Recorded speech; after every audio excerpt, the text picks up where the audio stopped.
Happy Friday! Welcome to Tejano Virtual Events. This session will be Do You Have Any Cows with Mr. Christian Salas from the EPCC Mental Health Committee. This session will be recorded so that you may come back to it later if you need, and so others who may have missed out on today's events will be able to come back and watch it. This event will provide Tejano Passport points, and the code will be posted on the chat towards the end of the session. So now, at this time, please mute your mics for the best sound experience. Otherwise, the feedback could interfere with the information we will be sharing today. Without further ado, I'll pass it on to Mr. Salda so that we may begin. All right, well, good afternoon, everybody. Welcome to yet another, hopefully an awesome presentation with Tejano Virtual Events. As mentioned, my name is Chris Salas. I'm Associate Professor of Social Work here at the Valle Verde campus. Also have the privilege of wearing multiple hats within the college. I'm a member and past chair of the Mental Health Committee, a member of the BIT, which is the Behavior Intervention Team, the most recent chair of the Crisis Intervention and Response Team for EPCC. And honestly, I think anything having to do with mental health within the college, I'm definitely a part of. So this is definitely a topic that is near and dear to my heart. Obviously, this is my profession, so this is something I am extremely passionate about. And so hence why I am always willing and ready to present on something that, it's of utmost importance, not just to us faculty, not just as students, not only as staff, but really to all Tejanos, right? And I say that as I wear my Utah polo. Sorry, it's Orange Fridays, but purple and teal Wednesdays, right? So I wear my EPCC colors on the weekday, and I got to show my minor pride on Friday. So I know. All right. So looking at the chat and looking at, we got a great turnout this morning. Excuse me. So I'm looking forward to, if you guys have any questions, please don't hesitate to post them on the chat, or I try to keep my eye on the chat as we go through. So please don't hesitate to post any questions that you might have. Maybe even unmute yourself if you feel that is necessary. But definitely not the sit down and just hold on to those questions. No, not at all. Please pose them. You never know, you might be that person that triggers other people to ask another question. All right. So obviously, I don't need to ask if you can hear me, because by now I probably would have gotten something like, hey, you're muted, or we can't hear you.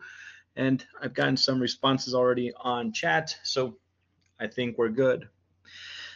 All right. So I can't continue and I can't get started without first, as always, doing a couple of shout outs. First and foremost, to my fellow members of the Mental Health Committee for EPCC, and honestly, the rest of the faculty and staff that do great work around campus that sometimes is not necessarily seen or acknowledged. But please know that there are definitely a lot of people on this campus, from the top on down, right, from the president to the cabinet, the vice presidents, the deans, faculty, staff, and even students that are doing great work when it comes to ensuring the mental health of all, just like I mentioned before, of all Tejanos. And obviously, I wouldn't have this great platform if it wouldn't be for the staff over at Tejano Virtual Events. So as always, my utmost respect and appreciation for them allowing me to, yap for about an hour. But again, I enjoy the partnership that we have, that I have with Tejano Virtual Events, and one that I hope will continue for eons and eons to go.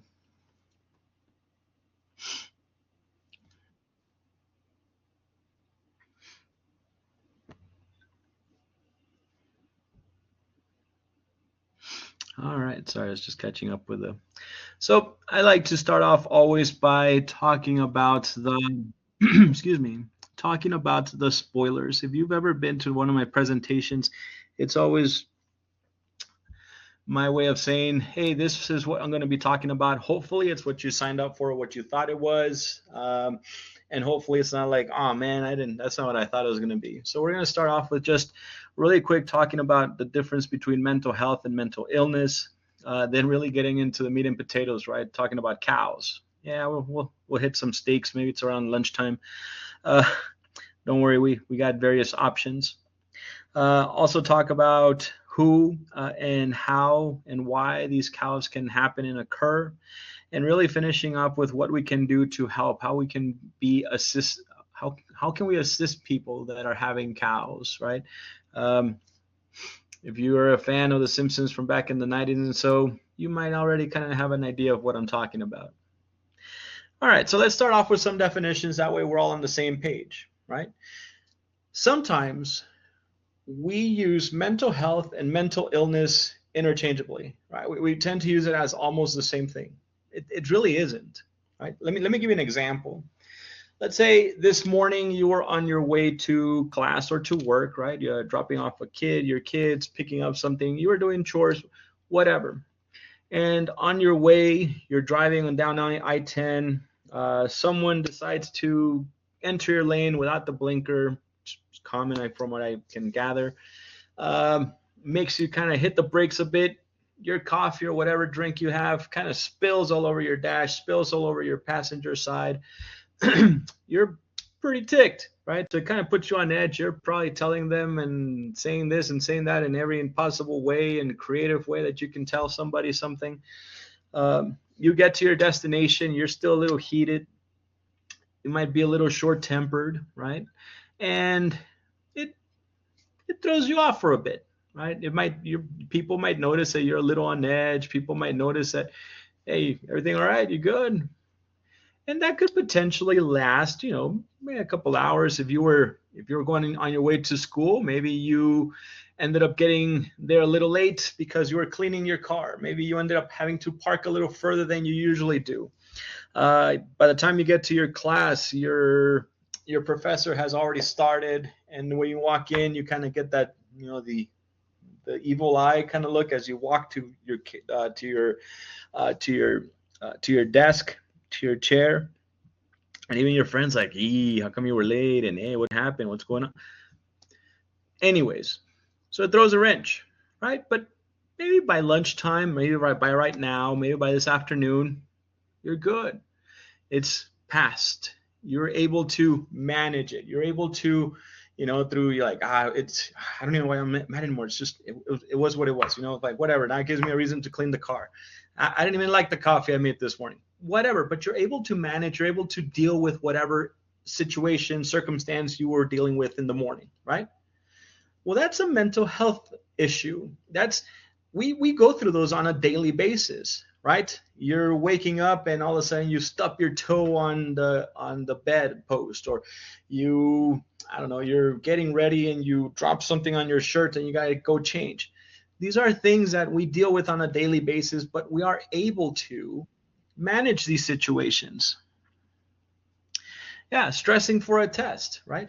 Things like that you are able to maybe talk your way off of it, right? That you're like, you know what, I just need to get out of my head. It's all right. Maybe you put on your favorite music, maybe take a couple of breaths, just sit back and go, all right, let's go. Boom. That's mental health. These are things that affect us on a daily basis, right? Maybe in an adverse way, but we have the capacity, we have the skills, we have the tools, however you want to call it. We are able to manage these situations. We are able to get past them. We are able to manage them. That's mental health. Now, on the other side, we have mental illness. Now, the difference between mental health and mental illness, remember I made an emphasis on where you are able to manage, you are able to cope with, you have the tools. Well, for a mental illness, more often than not, we ourselves are not able to cope with whatever issues we are dealing with, right? So it's something that maybe we do, but at that point in time, we don't have the skills to manage and to deal with that. Mental illness is something that is diagnosable, right? So I have here at home, and actually I'm kind of a nerd when it comes to this. So I have And hopefully you guys can see, this is our purple Bible, we call it. This is our Diagnostics and Statistical Manual of Mental Health, the 5th edition.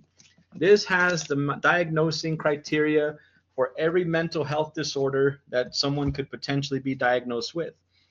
As a licensed master social worker and practitioner in Texas, New Mexico, having been a therapist, this is where I go to when I am diagnosing people with mental health, right? And I got to make sure that they meet the criteria, that they meet the time frame, that they meet the symptoms in order to diagnose a mental illness, a mental disorder.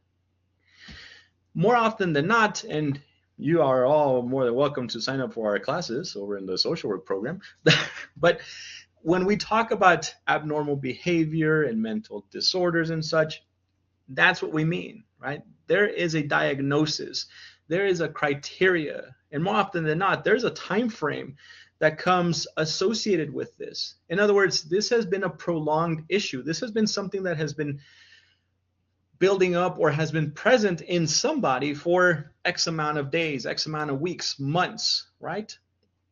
Because if you feel, for a lack of better terms, you feel depressed, but you just had a loss in your family, or you got a bad grade, right?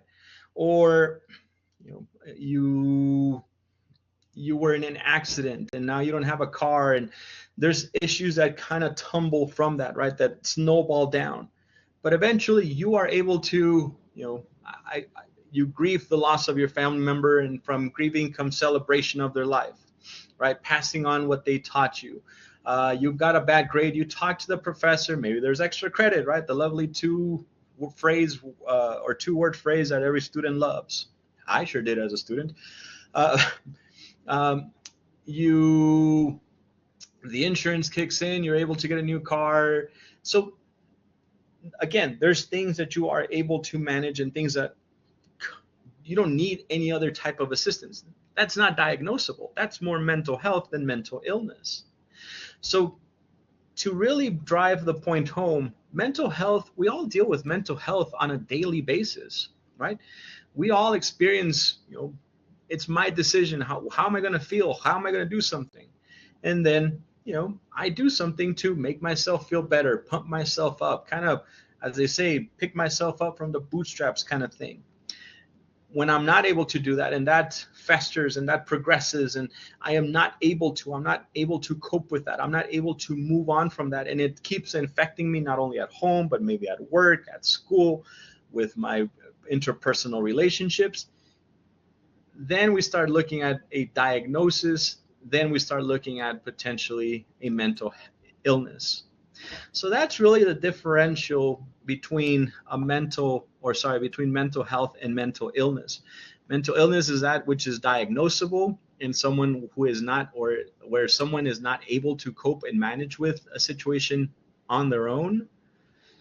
And mental health is something the opposite. It's not diagnosable, right? There is no criteria, and we do have the coping skills. Sometimes we just have to be pointed in like, hey, remember, you're good. It's all right.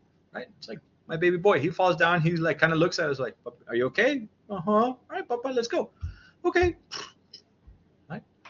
That's it. I'm not calling you all babies before I start getting like messages and emails and such. All right. So what's a cow? Right? It's a bovine. It's a four-legged, is it mammal? Yeah. I haven't taken anatomy, physiology, and all that stuff in a while. But being serious though, however, a cow is an acronym that I picked up a while back, and to this day I can't remember where exactly I picked this up, but it's something that I have implemented and have passed on to students and committees and different things that I haven't been involved with. COW is an acronym that stands for Crisis of the Week. Excuse me. Like I said, I used to use this with my patients when I was a provider, when I was a mental health provider, and worked with children, adolescents, adults, elderly, people in the criminal justice system, in group settings, in the medical side, right? Working in a integrated behavioral health center or clinic where I was embedded into the medical side with doctors, and they would kind of do a warm handoff to me as a therapist when they saw patients and said, wow, Mr. So-and-so appears to have some symptoms of depression. Chris, would you mind talking to him while we continue our rounds, and so on and so forth. So this is something that I even utilized as a mental health professional. So what and how can this be applied, right? So like I said, it can be either a crisis of the day, a crisis of the month, just anything that could potentially be causing someone some sort of distress. Excuse me. I used to use it. I still use it. Not used to. I use it in my classes. Every start of my classes, typical greeting is, "Hey, good morning, everybody. Hope everybody's having a great day. How was everybody's weekend? Da da da da da da da. Hey, any cows? Any cows this week? Any cows this weekend?" Obviously, the first time I say it, people give me the look of what the heck are you talking about, or not, because some of my classes are virtual, so all I see is a little gray silhouette on the black background. But I'll get some messages of like, what, or huh? But all I'm asking is there something that you might potentially kind of be thinking about that might keep you from being here right now, right? In other words, I can be the best professor in the world and be teaching the lecture in the best possible manner, in the most effective way that I could possibly imagine, and it's been shown to be the best way of doing so. But if your mind is in something else, of I have a sick kiddo at home, I need to pay for my classes, I don't have the book, I got a ticket, all these other little things, right? If your mind is on that, whatever we are doing in the classroom is not really going to be effective, regardless of how great or awesome or whatever your faculty member is, right? Because your mind is going to be somewhere else. You're going to try and be working on something or trying to figure that problem out, and understandably so. So what the heck can I do, right? I'm sure that's what you're thinking. Well, what can you do as a faculty member? I can listen, right? I can provide maybe assistance. I might know things within the campus, within the college, that you might not know about. I'll give you a quick example. One of my students, when we were talking about special populations in one of my courses, brought up as part of this, she's like, you know what, we've been dealing with the guardianship of a family member who is from Mexico but is now in the US, and we're not sure if legally this and this is like, since you worked with probate court, what do you think? And I was like, that's a great question. I'm like, you know what, I'm not sure how that would apply to when it comes to the citizenship or their immigration status, but I know who could. I'm like, if you walk with me to my office after class, we can give a call to some of the people I know over at the court real quick. And they're like, oh, that's great. Oh my God, thank you very much. Went on to class. Student was very participatory in the class. At the end, went to class. I called one of the investigators and like, oh, well, the judge is right here. We're having lunch. Here, let me pass you over. Hey, Chris, what's up? Hey, Judge, how's it going? Oh, yeah, no, you can do it. Boom, problem solved. Now, is that going to happen all the time? Probably not, right? But you never know. I tell my students, I'm a tool. I should be a tool. Use me as such, right? Because I'm also the type of person that if I don't know something, you better believe it's going to peck at me until I find out. I don't like not knowing something. And so if I don't know who to direct you to, I might know somebody who can direct us to that person. Yeah, exactly. So if we might not know the answer, believe us, we know people that can point to us, thus you, in the right direction. So these cows can come and go. These crises can be something that happen, like I said, from one class period to the next, from the morning to the afternoon, from the evening to the next day, or something that you forgot about, and then all of a sudden comes back and smacks you, and you're like, oh man, not this again. So we want to make sure that simply just by asking and creating a sort of platform, creating a sense of, hey, This is things that you are more than welcome to talk about. And I understand that maybe that you don't have that relationship with some of your faculty, all of your faculty, but as you'll see towards the end of today's presentation, there are definitely some things even within the college that you can have or that you might use as resources that I'm pretty sure you didn't even know you had. Like I said, these can come and go, these can linger, and these can cause problems everywhere. Going back to the example that we mentioned about um, in the morning, someone cuts you off or someone pulls into your lane, coffee goes everywhere. It alters your mood, right? You might have been chipper, you might have whistling to your favorite song, whatever that happens, and you get angry, you get ticked, you get upset, whatever you want to call it, however you want to call it. And so you might be on edge, right? Maybe the coffee fell on your favorite purse, maybe it fell on your favorite backpack, fell on your homework, right? No, seriously, sir, I couldn't do. I did my homework, but now it's full of coffee. Sure, whatever. You just didn't turn it in. Whatever it might be.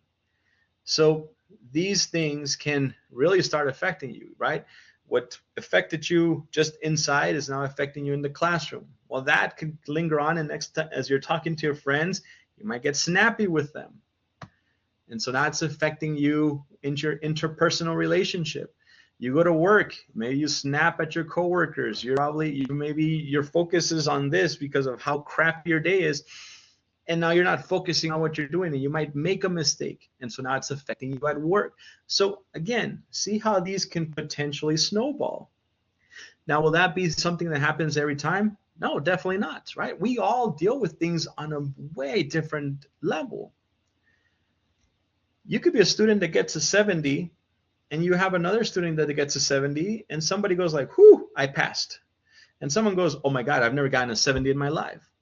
And so you have two different reactions to the same situation, right? That other student's like, oh my God, I need to practice. How can I go bring this grade up? The other person's like, all right, I'm good. Or, whew, you know what? That was close. Maybe I got to study a little bit more next time. Or, wait a minute. That answer doesn't seem like whatever. But we all are affected differently by different situations, right? What can cause a really big problem for somebody might not really be a problem for somebody else. We weren't cut by a cookie cutter, right? We're not the same person. We are not identical, even on that level. So just make sure we remember that what's good for your friend and your sister, your mother, your uncle, whoever, may not be the best for you. So kind of like what I alluded to in that comment, who, how, and why could potentially be affected by this? Well, the simple answer is who, anyone, how, any way, and why, any reason, right? But seriously though, when we talk about these crises, when we talk about these issues, these situations, these can really look like a completely different thing for anybody and everything. Like I said, someone cuts you off, the coffee goes all over, you're like, oh, whatever, right? You get a bad grade. Oh man, you know what? All right, I could have studied better, worse, but hey, you know what? At least I didn't get an F. All right, let's go. You get laid off from work, like, well, great, because I was already going to quit, and I already got another job lined up. That's one side of the spectrum. There's definitely many other different outcomes that could come from all of those different situations, right? And again, to what level people are affected, it differs as well. So again, to drive the point home, we all are very different, and thus things affect us in a very different way. And I'm sure I can even ask everybody right now that is present in the presentation, and give an example of how would you react to getting a flat tire on your way to school. And I'm sure we got how many? We got about 15 people. I'm pretty sure that I could potentially get maybe not 15 different, but I would say at least 7 different ways that people would be affected from the, I'd call my dad, I'd call somebody, I'd call AAA, I'd call roadside assistance, to I got it, I'll figure it out. Or you know what, damn, I realized I should have actually changed the spare, and exactly, I'll change it, to I just realized I don't have a spare, to I just realized I don't know how to change a tire, to I have a what are those, the plug-in or the plug-in pumps, and so I can probably get the tire up and maybe go to Martin Tire or Pep Boys or whoever and get it changed. Um, I'll call it tow, whatever the case might be. Yeah, exactly, right? So we all can have different ways of dealing with that situation, right? Some of us might be a little bit more flustered. Some of us might be like, oh, well, I'm just going to be a little later than usual. Or I'm just, you know what? And again, even to that extent, will you still go to where you were going, or just be like, you know what, whatever, the day's ruined. I just don't feel like going anymore. So again, we start seeing how this can snowball into other things, from one thing to the next, to the next, to the next, to the next, and so on and so forth. So how can we intervene? And this really goes for everybody. This isn't just a faculty thing. This isn't just a staff thing. Like I said, my whole notion is to ensure that all Tejanos' mental health is taken care of, right? So this goes from our students, first year, you've been here before, if this is your second year, if you're transferring, if you're completing, if this is your third completed associate's or certificate program, or whatever the case might be, you're just taking one class. Hey, why not you, right? So how can we help? How can we be the ones that give a lending hand when we need to? First and foremost is be open-minded. I think this is easier said than done. What I mean by be open-minded is be understanding that, hey, you know what? Stuff happens. And just like we said, things affect everybody differently, right? And so just because it might not be a big issue to you, simply because it might not, if it happened to you and you're like, well, if this was me, I wouldn't have acted this way. Right. You wouldn't have acted this way. But we can't put words in the mouth or actions in the hands of other people, right? We have to be open-minded. Understand, hey, everything going well? What's going on? What can I do for you? What's going on? Everything all right? Don't force it. When we are offering assistance, when we're offering help, don't force it on somebody. If someone truly doesn't want assistance, it's okay, right? All we can say is like, well, look, I'm going to be sitting over here in case you do need something, or if you do need help, I'm just going to be over here. Make yourself available, right? Heck, even as a faculty member, as a staff member, there's been times when walking either from my office to the class to the office, or simply just walking through campus, I might see a situation that is going on where maybe someone is crying, someone's not feeling well or whatever, and you better believe I'll be like, hey, how you doing? I'm Chris Salas. I'm one of the faculty members. Everything okay? You all right? Can I get you maybe some water? Are you all right? No, I'm all right, sir. Okay, hey, no problem. Hey, is there anything I can do for you? Do you need any help? Can I call anybody? Is there any assistance I can do or help you with? No, it's just this and no. All right. Hey, well, look, I was just going to go to the bookstore real quick, so I'm just going to be in and out here. I'll probably be back in like maybe 10 minutes or so. If you see me, you need anything, just let me know. Sometimes that's all it takes. Just someone knowing that, hey, you know what, someone actually is attention, or hey, someone's actually reaching out that olive branch. That's sometimes all it takes. We're like, hey, you know what, that's actually really nice of them. But the thing we don't want to do is like, oh, no, look, I can see that this is really hard for you. Come on, look, let me call the campus police. Let me take you to this place. Don't force it, because sometimes we might make it worse, right? We can offer resources, we can offer suggestions, but kind of read the room, right? Kind of see how your engagement with somebody, how it's going, because you don't want to be on the opposite end when now you end up being the bad person because you now are harassing somebody or you're forcing someone to do something that they don't want to do. We don't want that, right? We as long as you show, hey, do you need, can I help you with anything? Can I provide you any assistance? All right. Hey, just in case, we're right here. Okay. Me and my friends were sitting over here. We're kind of just having lunch or anything. If you need help, hey, just stop on by or just kind of wave me over. We're good. That's all it takes sometimes, right? And just ask is really just a continuation of that. That sometimes simply asking is all someone needs, right? During the summer, I've had the pleasure of being under contract with Johns Hopkins University for the past 3 years. The first 2 years, I served as an academic counselor for a residential program at Ursinus College in Collegeville, Pennsylvania. And last year, I kind of moved up in the world a bit and was the assistant site director at Dickinson College in Carlisle, Pennsylvania. And so my duties, in essence, were to be the assistant director of a how many kiddos we had? We had like 500 kids at this camp. Actually, it was about 600. About 300 in our first 3 weeks, and another 300 the second 3 weeks. We're there for about 7 weeks.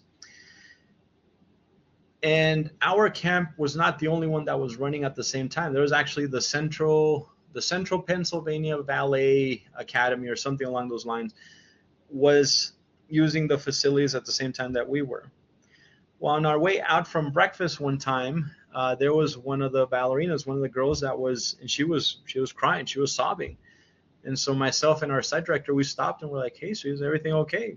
Oh, it's because I got the it's our first day of the camp or our first couple of days of camp, and I think I went to the restroom, I came back and everybody had left, and I don't really know the campus, and like, it's okay. They're like, do you have the phone number to any of your peers? Anybody? No, it's my first day. I just got here. I mean, every time she just kept on balling. We're like, well, would it be okay if we called campus security, and so that maybe they can guide, because we don't know where your rooms are. We don't know what buildings you're using. We don't know that stuff, but they do.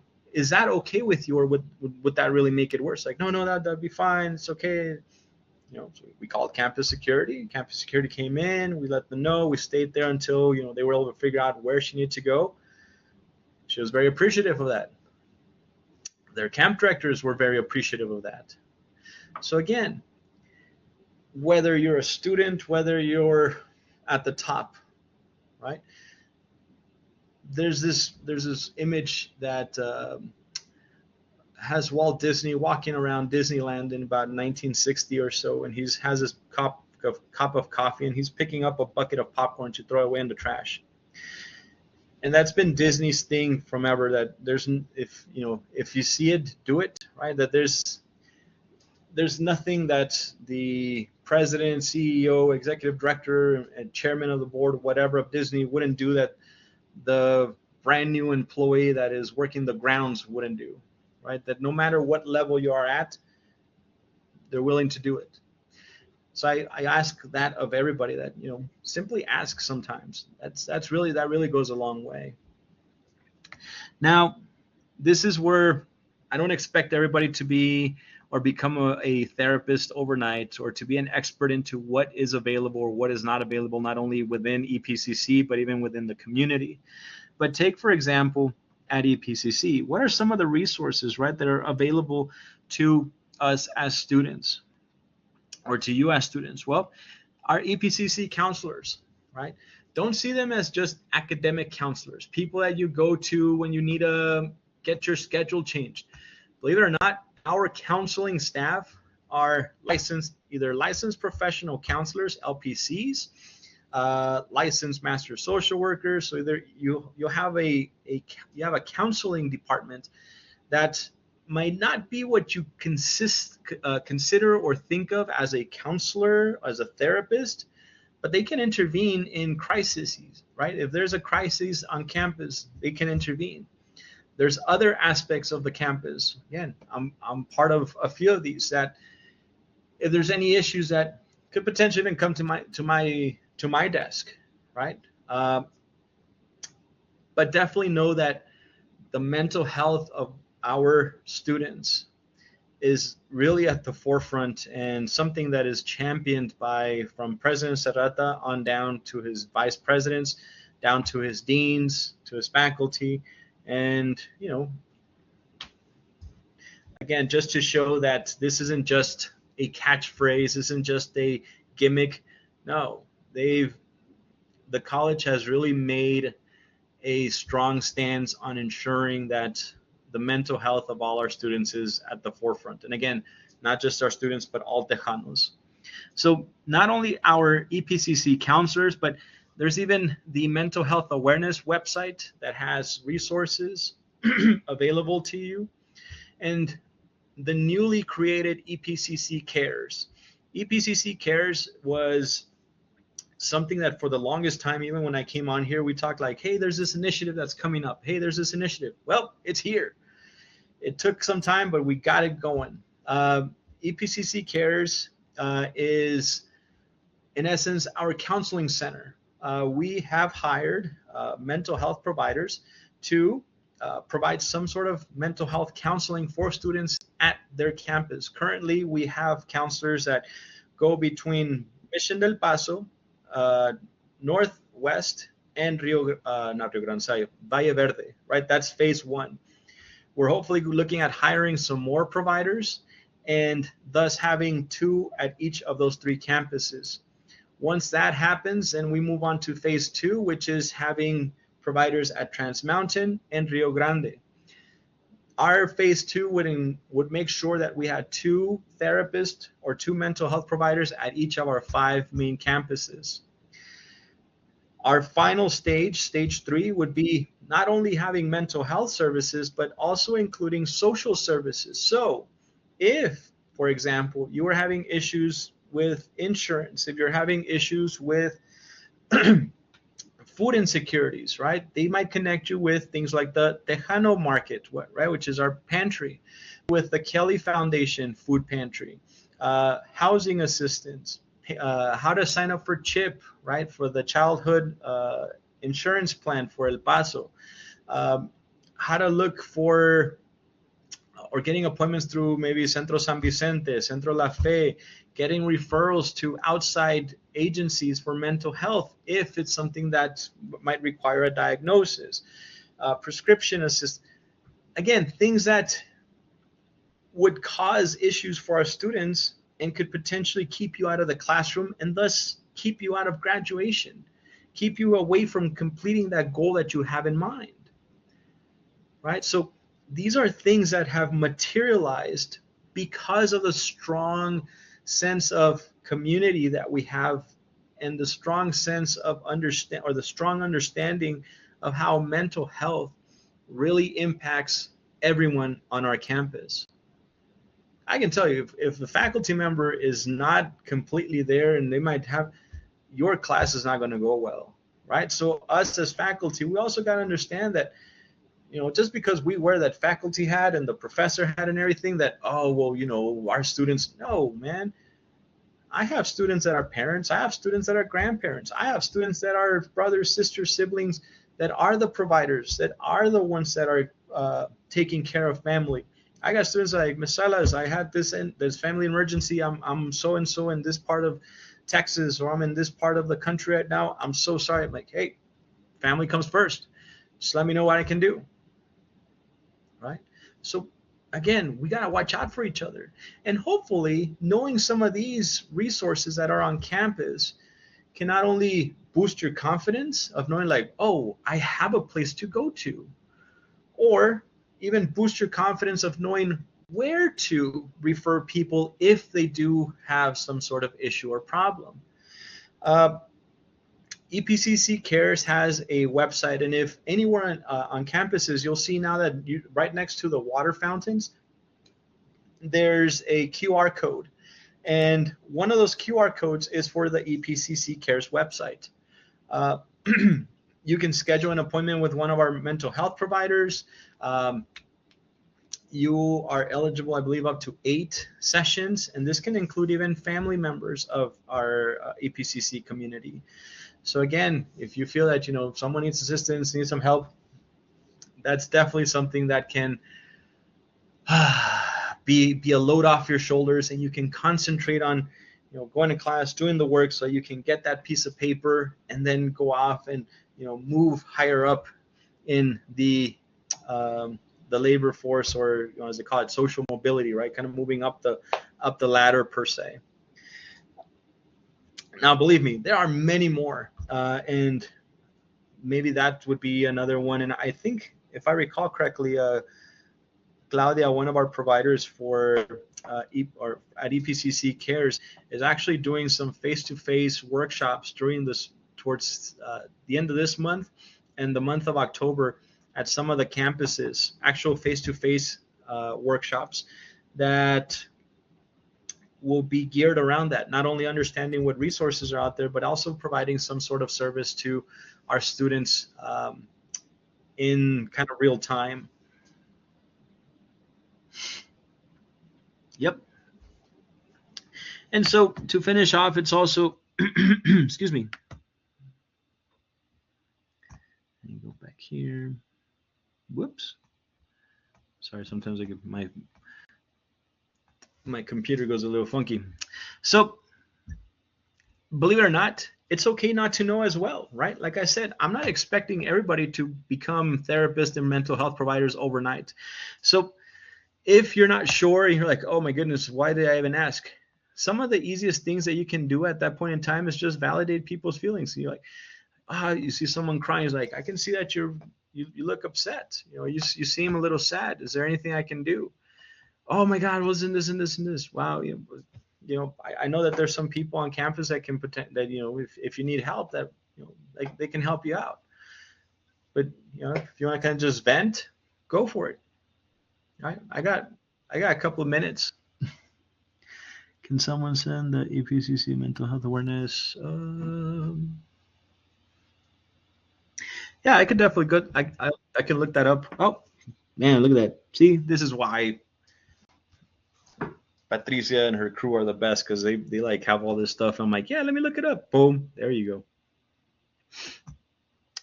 go. Be genuine, right?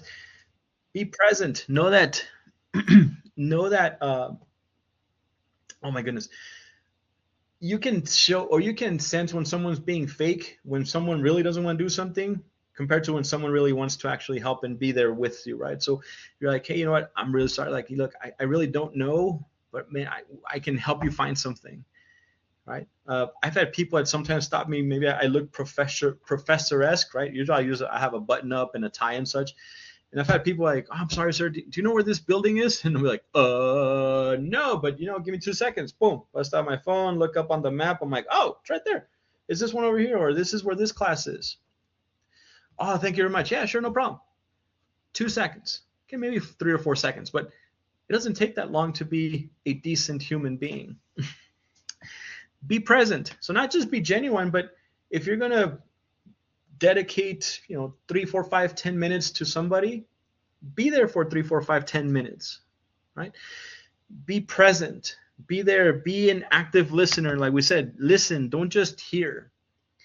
When you listen to someone, you're actively engaging, you're actively taking in what they're saying, you're processing it, right? You're coming up with an answer. When you hear someone, it's like sitting here and I can hear the AC going on. It's involuntary. I heard it. I can hear maybe the helicopters going by the house. I can hear the cars going past the front door. I can hear the creaking of the floor.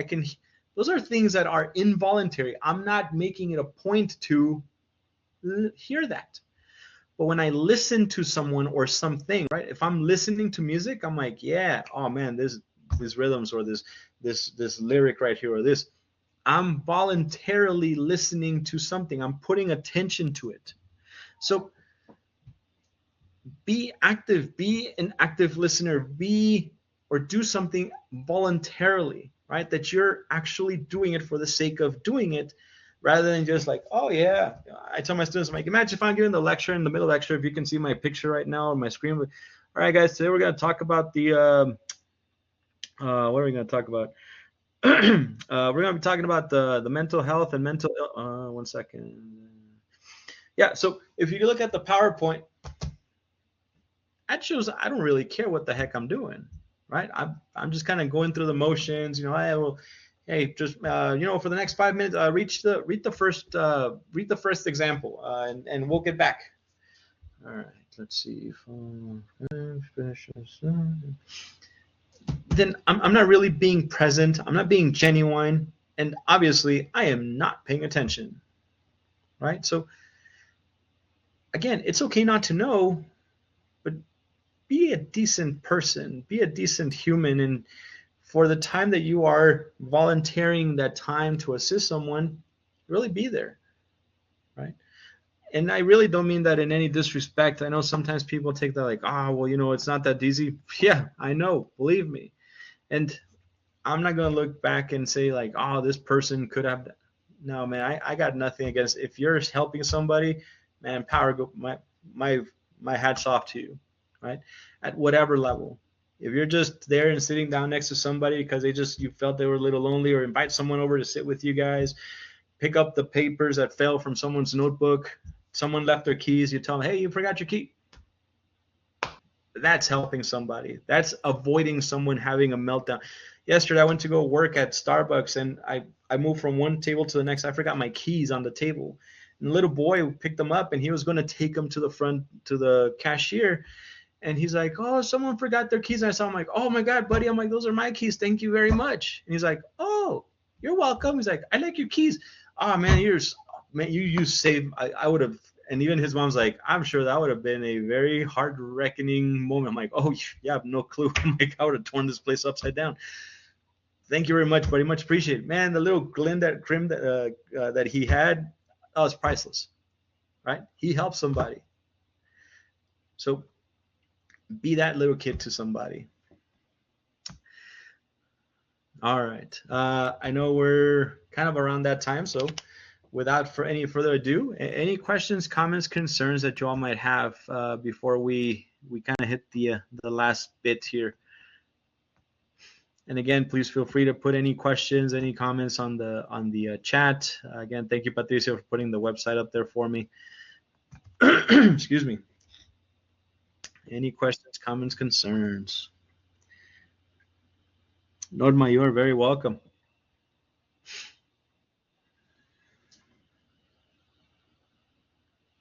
Excellent. So again, I'm just putting the last one because before people start moving out, I want to make sure that, again, if you've had everybody, I think everybody's seen like my family grow, or they've seen the baby go from like a baby to like, this ginormous kid now that looks like he's an 8-year-old, but he's actually 3. So again, that's my contact information, everybody. Please feel free to contact me if you have any questions, any follow-ups, anything of that nature. You're very welcome. I'm over at Valle Verde, building A, 1102. That's my office number, my phone number, and my email.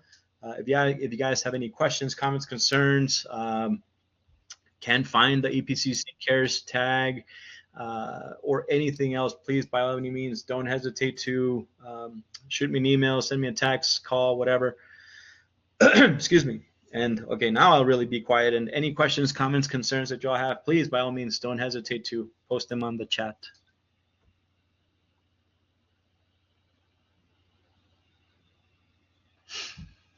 And seeing none, or just kind of waiting for them. Oh, there you go. Yeah, thank you, Patricia. But I turn it back to Gemma and Patricia and your staff. Again, thank you, ladies, for allowing me the time to do my spiel one more time. Thank you, Mr. Salas. We're always so glad when you come to see us, and hope to see you again soon. I would like to take a moment to thank everyone for coming today. It's always so great to have a nice audience that comes and joins us for lunch on Fridays. And thank you all for coming. Thank you once again, Mr. Salas, for presenting. And before I let you go, I'd like to introduce y'all to next week's sessions, which is for Math 1314 at 11 a.m. We'll have standard form of quadratic equations and graphing. For Math 1324, we'll be going over writing exponential equations into logarithmic form. And for the 1 p.m. session, we will have degree works with Deborah Knapp. Thank you all for coming today, and I hope you have a wonderful weekend.